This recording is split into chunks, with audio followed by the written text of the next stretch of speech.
Oh, welcome back, my gardening friends. Well, it's Sunday the 12th of March. You'll probably see this video a little bit later on. I'm busy with DIY. I have been busy with gritting. Last night was my first full night's sleep, and as you can see, the last of the snow is starting to thaw. So lots to do today in a limited amount of time, so let's see what we can get done. As some of you may have seen in a previous video, I managed to get a load of wood chips, and because the snow came, I only managed to get enough for the greenhouse, the giant cabbage cage,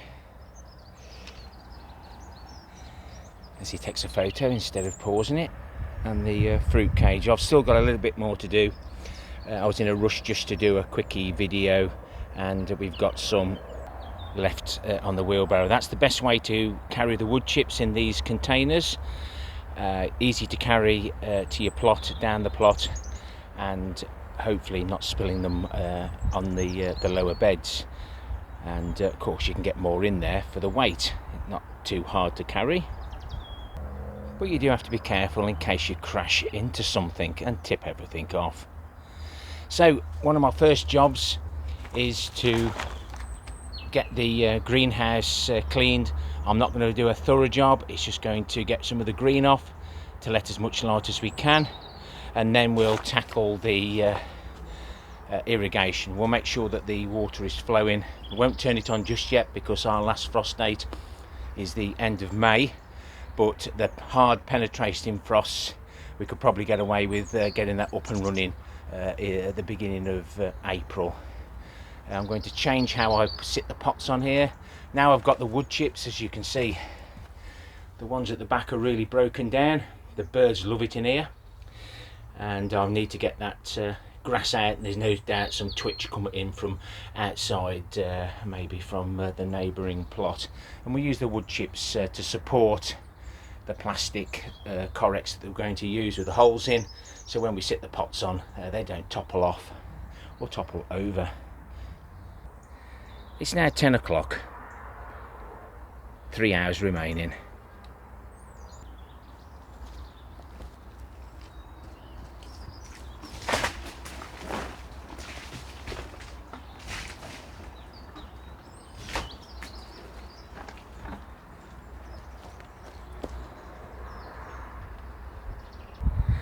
Don't want to get the inside too wet because I've got to work in there, so let's move on to that little job.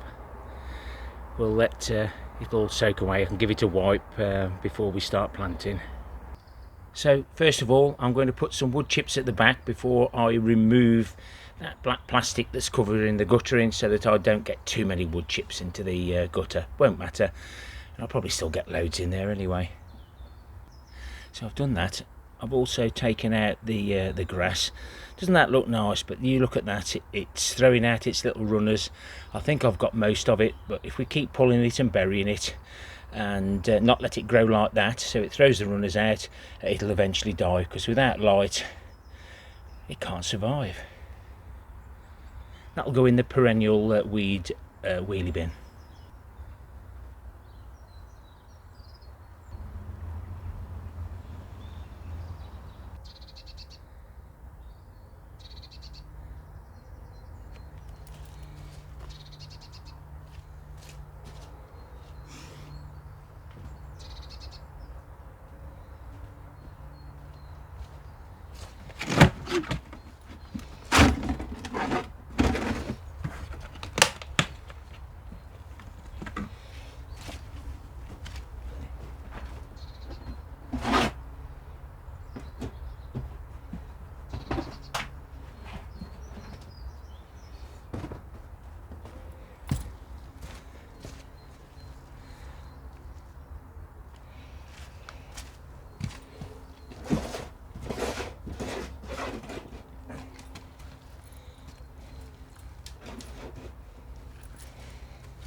Probably didn't put you on pause then, guys, but that's in. Let's have a little look round. I'm using less buckets than I did last year, and only one plant per container. It just got too much in here. I'll cut the holes to suit. That'll be a little job in the evening when I get half an hour, but I just need to get some of the bigger jobs done. I'm going to strip these off now and just show you each end. So it's just quite a simple system. 200 litre blue water barrel with the tap, which I already had. I had that white piece of hose. I had to purchase those connectors. Those connectors go through there into a copper pipe, and then into another connector, and then into that float. So realistically, this whole system may have only cost me under 10 UK pounds. The float goes up and down, and it only takes it only fills as much water as you set the valve at. Moving over to the other side, just an end cap there. I take that off to wash everything through, like I will do before we start, but we do end up making a mess. And if I can cover these things, all these gutters up with the plastic, the birds hopefully will stay away. And there's the wick. So the bottom of the wick there, we're calling that the bottom, and that the top, and that goes into the water through the bottom of the bucket, and then it draws as much water as it needs. And I think I only used 250 litres all season during the hot spells and all. So we'll leave all this open, we'll give it a flush around, cut the holes, but the weather forecast for the next 2 or 3 weeks is rain, rain and more rain. So let's leave a few jobs for indoors. And during the cleaning I noticed I've got a broken pane, so had to be the awkward one in the ventilation. We'll need to replace that if I can find some glass. So next job, we created this new shed, new compost area. It's mainly the leaf mould. Created the roof. We used some silicone to join the polycarbonate together. It rained, it didn't go off, caused the water to go really creamy cloudy. I replaced all the silicone, emptied that out, and now the water is as good as we're gonna get. So I've already wasted some water after all that snow, so it's time to get the first lot of siphoning in. Then as those fill up, I can continue it down this way. If I'd got to hand bucket that into there, see, I've missed it, I've missed the opportunity. So let's do the siphon. We'll show you again for any viewers that are new to my channel. This isn't something you really want to do on a cold day, but just feed the hose in. The air will be forced out of this end. Pop our thumb over the end, bring it over.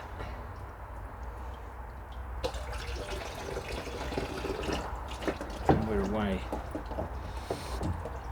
Piece of metal there stops the pipe from kinking.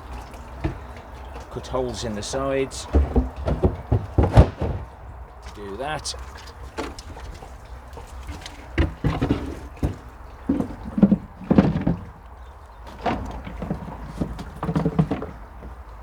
More area we can cover, keep the light out, the water will stay crystal clear for many years.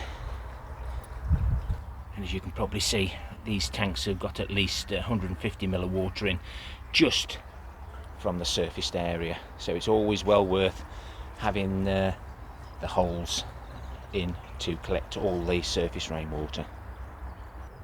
Just noticed that the snow's done a bit of damage to this, so I'll need to get that propped up before I leave today. But we did end up with about 6 inches of snow over a period of time, and if you don't remove the nets you have this issue. We don't get snow very often, so maybe I need to make sure I prep for it, because it come as a complete surprise to many people. They said it was going to be sleet.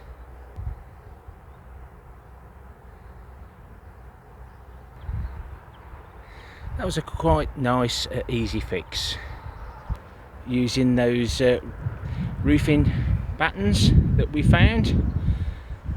So that didn't cost me anything at all, and hopefully it'll just regain its shape, and I'll keep these struts in here and I'll put them up in the winter just in case. Preventative maintenance.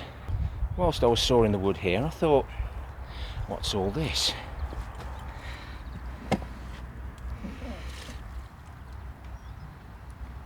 Rats will eat through anything. I hope he ain't in there. It's now 10:45, so 45-50 minutes in. I'll just finish this path off so that it's pleasing to the eye. Another job out the way.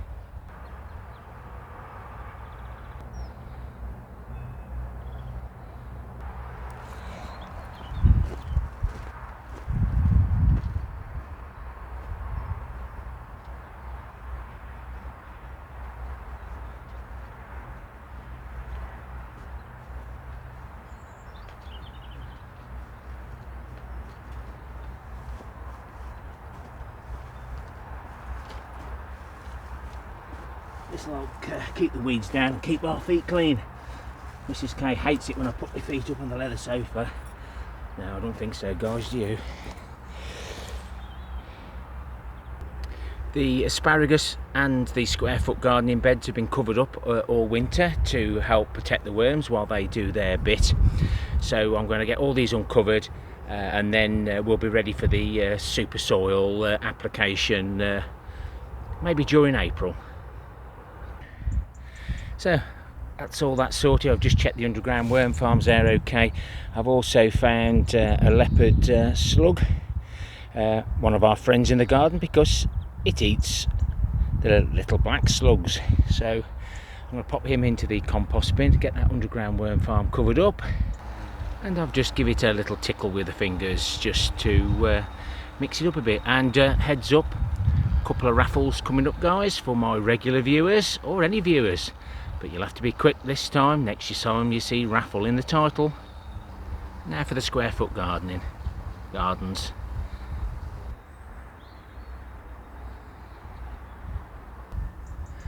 Why do I use cardboard?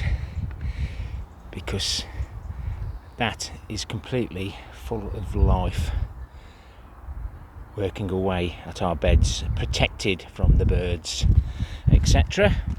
and the elements.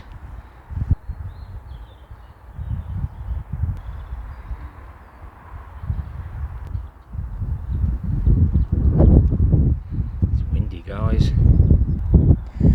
these are my temporary compost bins. There's no good putting this into the other compost bin because we'll be harvesting it soon. That's the one the rat had a go at. The leopard slug went into the other one, but I found this really useful. All this cardboard now with the worms in.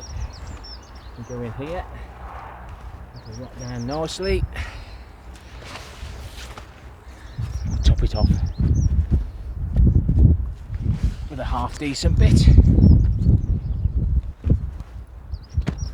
Keep the pesky birds off. We don't mind them having a little bit, but well, that's another job done. We don't rest here, guys. We don't have cups of tea, cups of coffee. Got to get motivated and get going.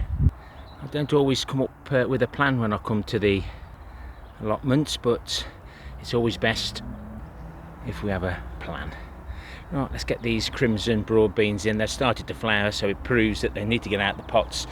They're trying to survive. They're going to try and find a way to survive, and as you can see, really pot bound, but we couldn't do nothing more with the weather that we've been having. Such a nice February has fooled everybody, including the plants. It's now 11:30, so let's get these red onions in. They're also desperate to get out, but look at those compared to what we put in the ground in the autumn. I won't be doing that again. The winters are so unpredictable. We could either get it so mild that they go to seed, or so cold it kills them and they rot off. So let's get these planted. I'm waffling on too long, we're up to 15 minutes. Just going to pull these roots out a bit. Been in there far too long, but never mind, they're still alive.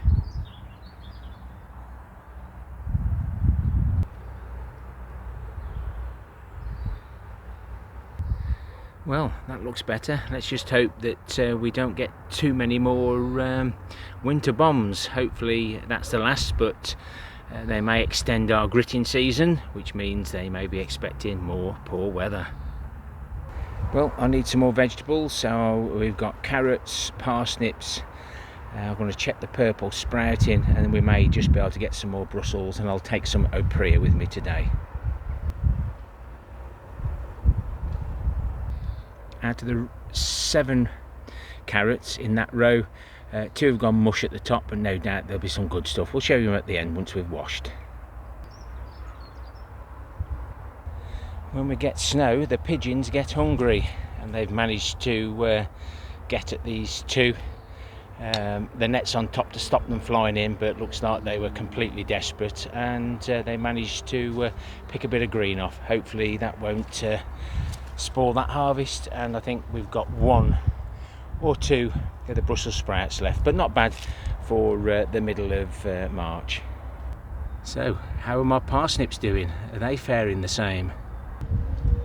Very windy today.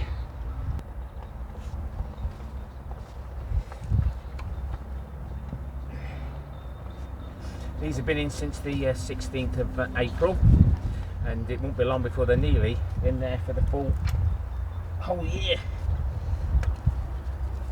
But if you want to see how I grow my parsnips, then why not consider subscribing. I've got 1, 2, 3, 4, 5, 6 parsnips left. If they come out like that, I'll be very happy.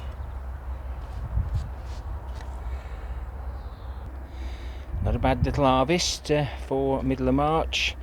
Parsnips are still good, bit of canker, and we've cut some of the tops off. As you can see there, they've gone to mush, so I'll use those up first in case any rot travels down, but once they've dried out a little bit they'll be fine. A few wormholes, but no, happy with those. And there's the oprea, very, very warm, garlicky taste.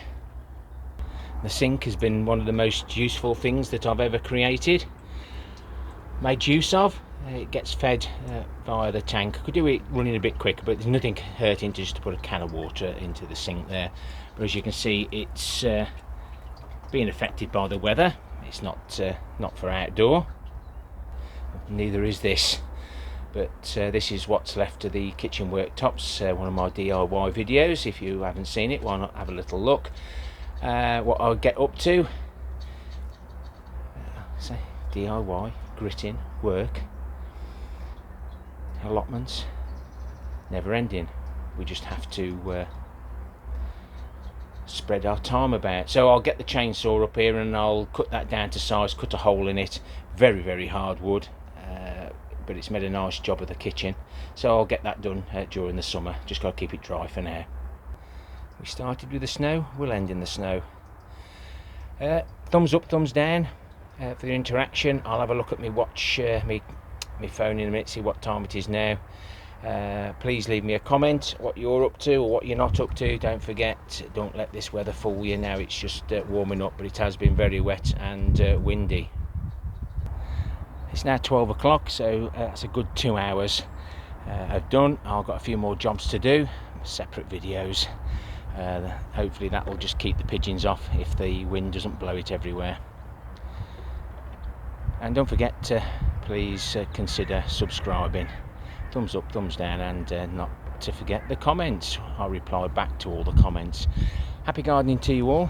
Till next time, my friends. Ta-ra for now.